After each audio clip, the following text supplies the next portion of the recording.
Paradigm Media Profiles is about a sting operation dubbed Operation Orion that took place in Orange County.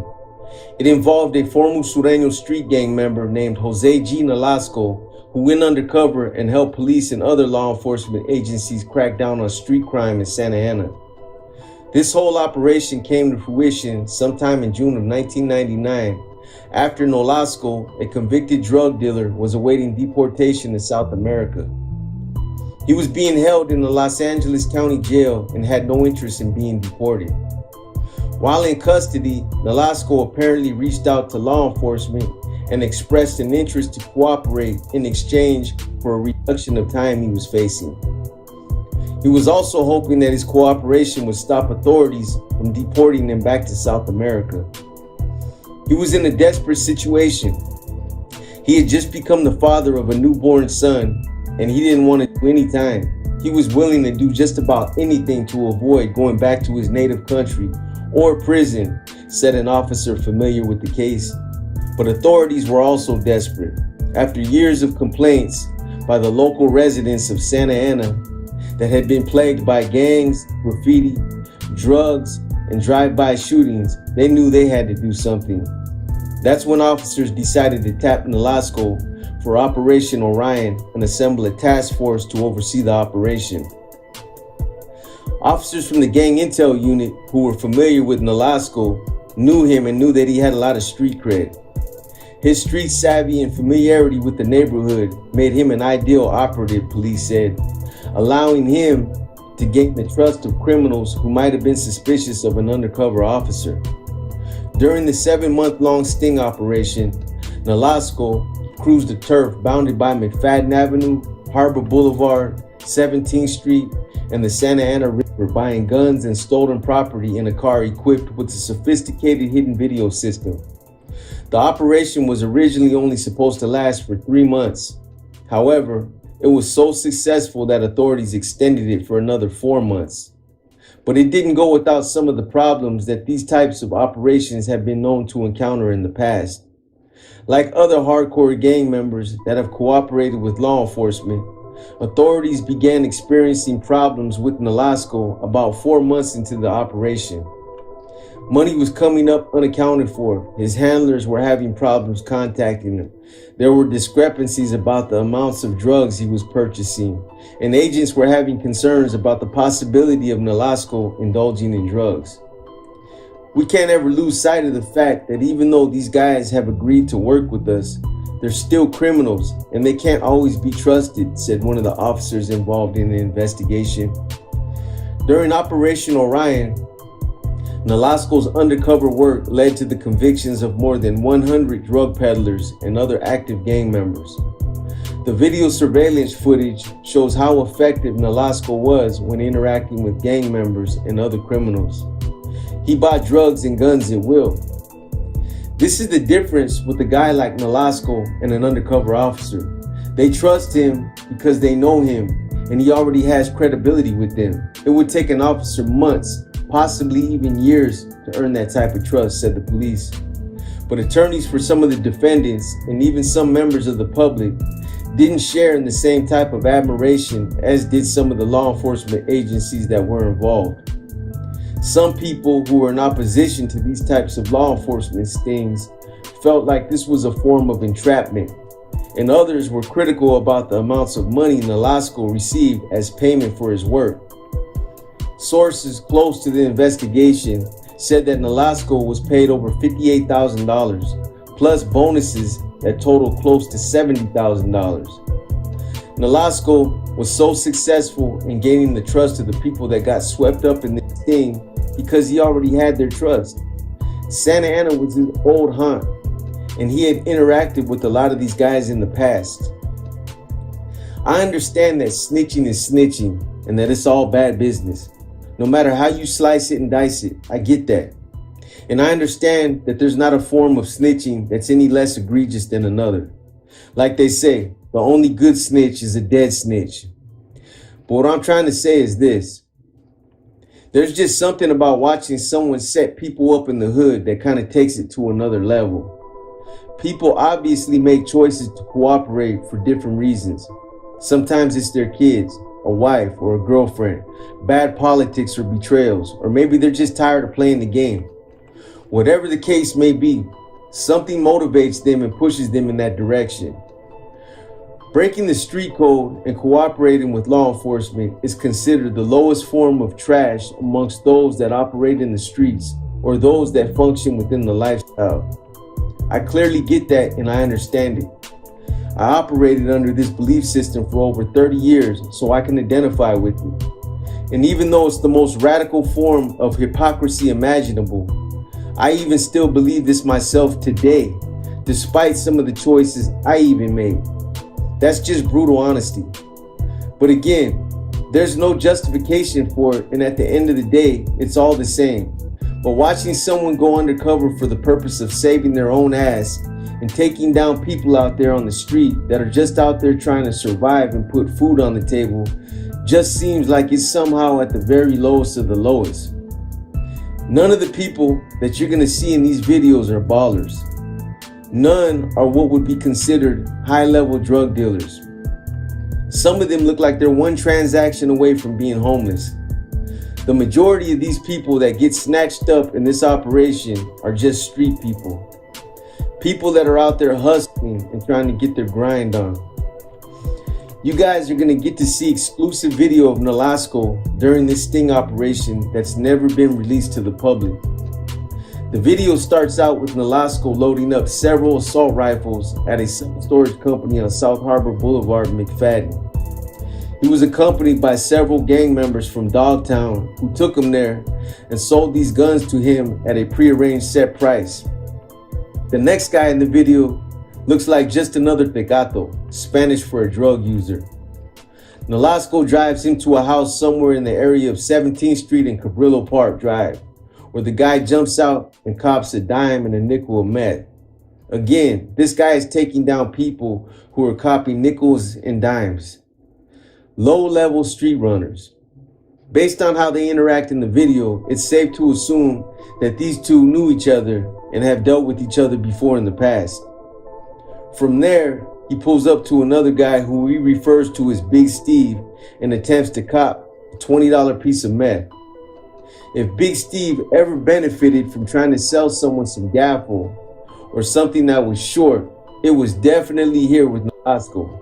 Because based on the fact that it wasn't a 20, Nolasco told him he didn't want it and he told him to take it back.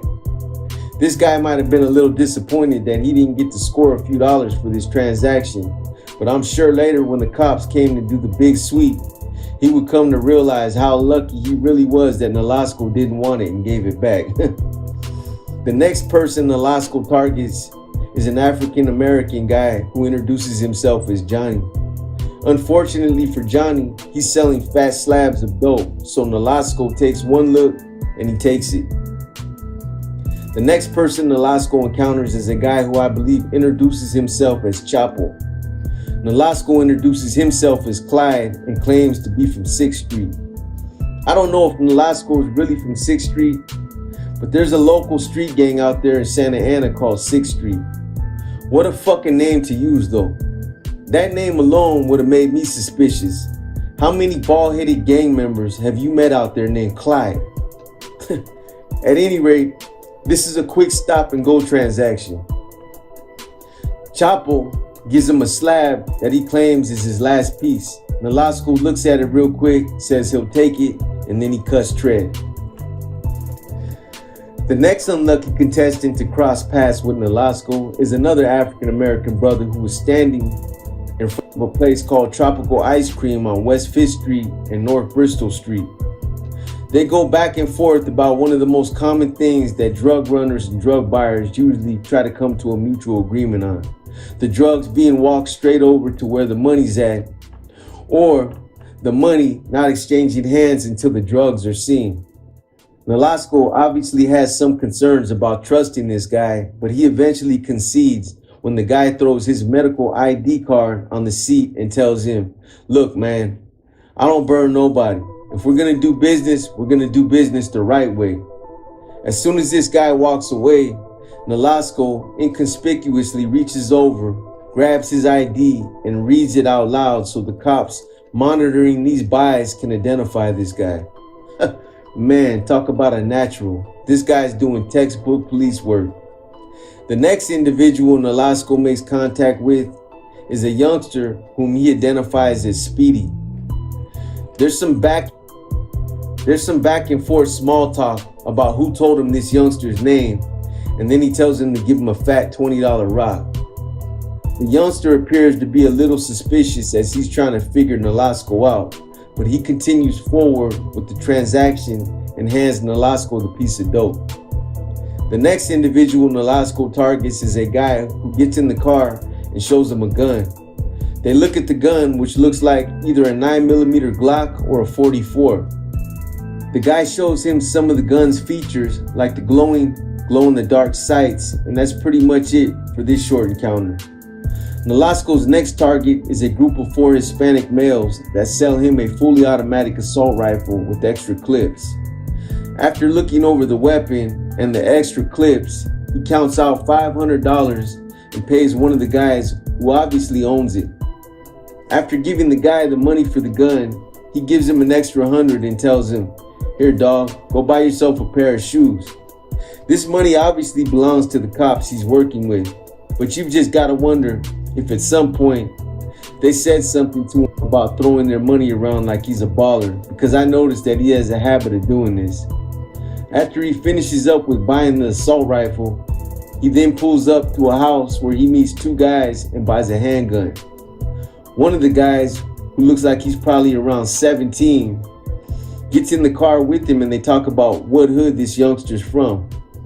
The kid tells him that he just got jumped into a neighborhood called Brook. After some back and forth small talk, Nolasco asks the youngster if he could see the gun. The youngster hesitates as if he's worried about getting burned, but Nolasco tells him that he's good and he's got nothing to worry about. The gun looks like some type of single action long barrel .22 revolver. Nolasco pays him $350 for it and then gives him an extra $50 like he usually does. After Nolasco looks at the revolver, the youngster tells him to fire the gun, that it works, but Nolasco tells him that he trusts him and not to trip. The next and last encounter is with the white guy. Nolasco pulls up in his driveway and the guy brings out an assault rifle wrapped in a towel with extra clips. This guy's a classic. He tells the white guy, "Damn dog, I'm gonna have to start fucking with you more," which he says because he's obviously impressed with the quality of weapons this guy can get. He then tells the guy, "I want the pretty boys," a reference to another type of weapon, and then says he'll ask his boss how many he wants. When he says this, Nolasco looks directly into the camera. There's obviously no way that this white guy has any way of knowing this, but it just goes to show how dirty this guy Nolasco really is. But as they say, what comes around goes around. Unfortunately for Nolasco, karma would make sure that everyone he fucked over would get some level of gratification for the destruction he caused. After Nolasco helped Orange County authorities with this massive crackdown on street crime, he was moved out of state, paid, given bonuses, and helped in ways that some might have considered to be crossing the line. But after moving out of state, almost 4 years after he worked as an undercover informant, he made a critical mistake. He returned to his old haunts in Santa Ana and went back to the same neighborhoods where he broke the street code. If I were Jose Nolasco, Santa Ana would have been the last place on the planet you would find me. But he did return, and he was found. On a Friday night in Santa Ana, about a mile away from the neighborhood he helped clean up during that 7-month-long sting that he was involved in, he was shot and seriously injured. Santa Ana police confirmed Nolasco was shot early Friday morning in the 800 block of South Townsend Street and said that the gang unit was pursuing several leads. Nolasco was targeted in Retribution for his role in the 1999 drug sweep, but he was warned against coming back to the area. Considering that over 100 drug peddlers and gang members were convicted in those cases, he actually got lucky he was able to get away with his life. The following video is an exclusive video that shows never before released footage of Jose Nolasco setting up some of the defendants in Operation Orion. We hope that you've enjoyed this episode of Paradigm Media Profiles on Operation Orion. Keep watching for our next project to drop later this week that covers the Impala Street shooting that happened in Campbell, California at an apartment that Boxer, that would be me, was living at. The guy wearing the white tank top putting the guns in the over.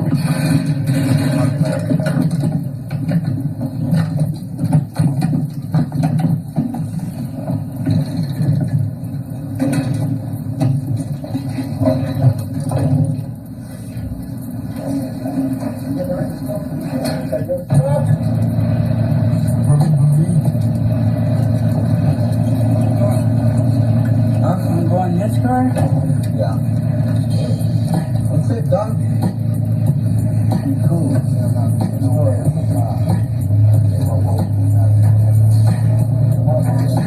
He's still here, huh? Yeah. You were a van parking back in the where's that? Right there on the talking machine. Yeah, right there.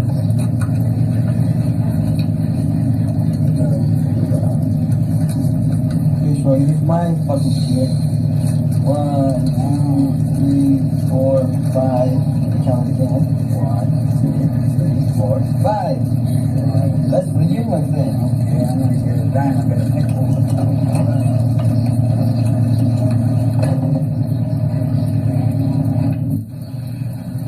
Let go with it.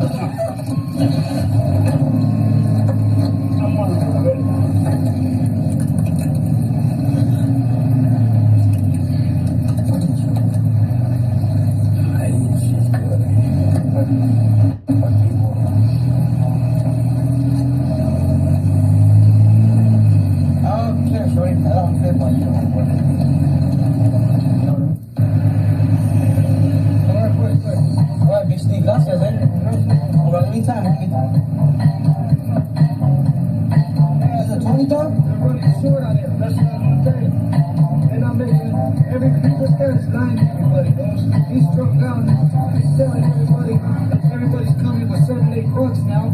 So the highness sitting there saying, well, if they're coming with $7-8 now, I'm going to make them $7-8 dimes then. No, this is a dime, dog. It's not a 20. I say it back if you Well, want. no, homie, that's you, man. Take it back, kid.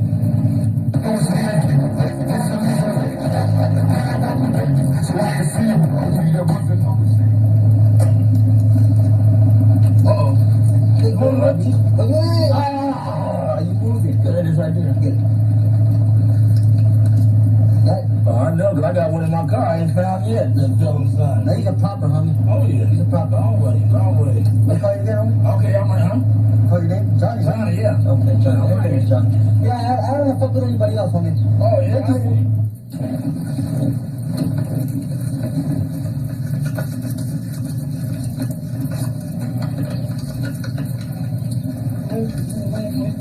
What's up, homie? What's up? Clyde, homie.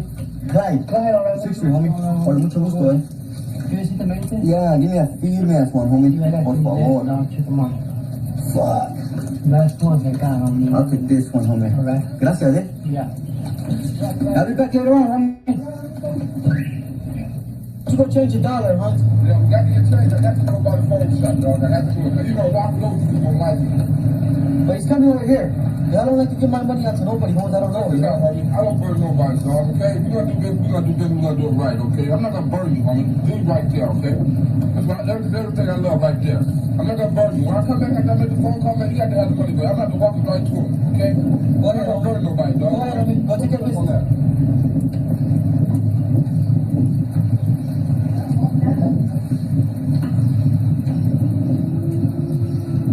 Homie, look this communication card. N7476944. Tyrone Kennedy.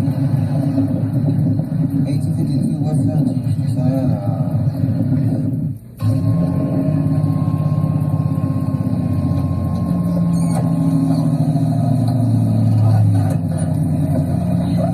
Get the phone, dog. had a deal if I had $50, but that's the way they did it. They broke it down, so 50 they give you about a slab, you cut it like a pizza.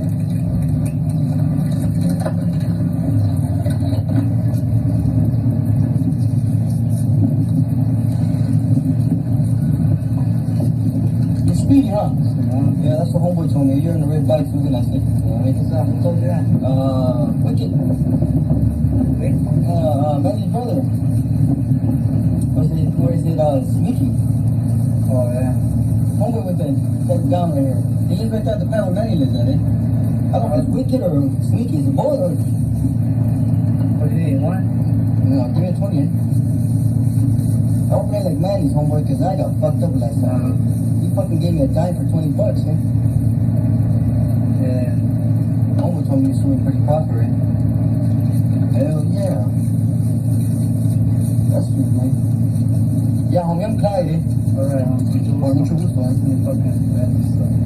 What's up, amigo?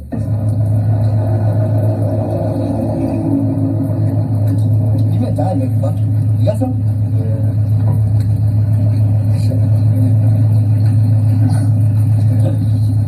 Well, dog, when you got it, you got it. When you don't, you know what I mean? Go out and get it.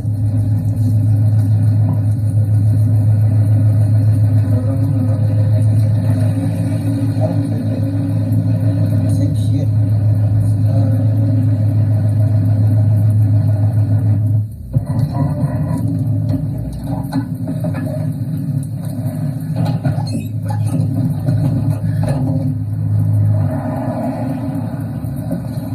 Glow on dark sides.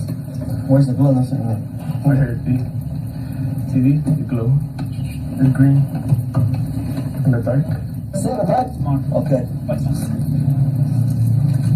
Ahí está, ¿no? Let me see that motherfucker. And this is a fully automatic, right? Come on. Spot pull there. Okay.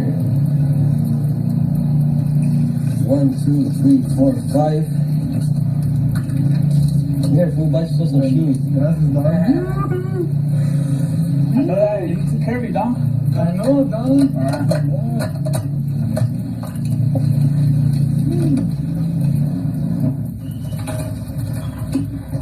Can you sit down, dog?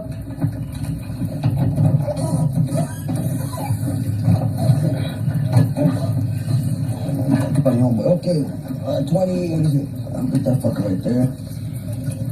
Acabamos de jugar Huh? a los flores. Fuck it, I don't even have change, homeboy. Here, Holmes. Smoke that motherfucker. Ahí está una leche, ¿Dónde dejas? Órale. Suelta, Benito. órale. ¿Quieres pistolón, ese? ¿24? 24, homeboy. Cierra la puerta, cierra la puerta. Close the door, you know, just fucking. There's one. Let me see it first, dog. Homie. I try, let me see it, homeboy. I ain't gonna No, fuck no. You know what's up with me, listen. Take the motherfucking dog. There's one. Calada, homie. No, that's right. I trust you, homeboy. You're from Brook, aren't you? Nada, con champagne, el papaya. You get jumped into Brook? All right. There's one. 1, 2, 3, 4, 5. That's 2. 1, 250? No, two. Wait a minute. Ah, four, look. Here's 100. 1, 2, 3, 4, 5. See? That's 200. 1, 2, 3, 4, 5. That's 300. Here, fool.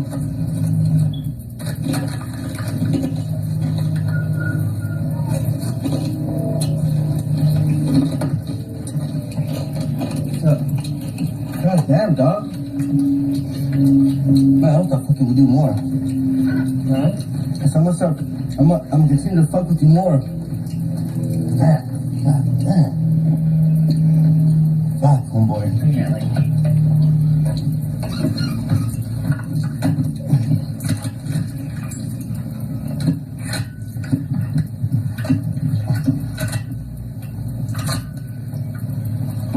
Safety. You're gonna have to go up there. When am I gonna get the pretty boys? I want the pretty boys. I'm working on that right now. Alright, big time. You said you can use these all day long. Oh yeah? Yeah. Fuck it. I guess my boss can handle me once. Cool. Just slide just like that.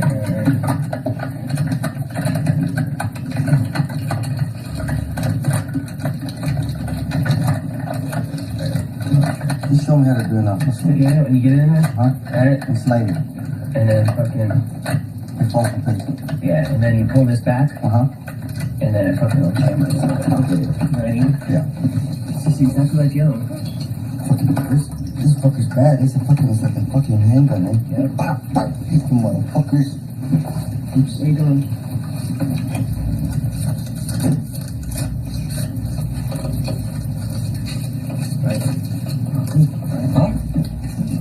Alright, Doc? Voy a botar bonita. Ahorita vamos a spray, homeboy.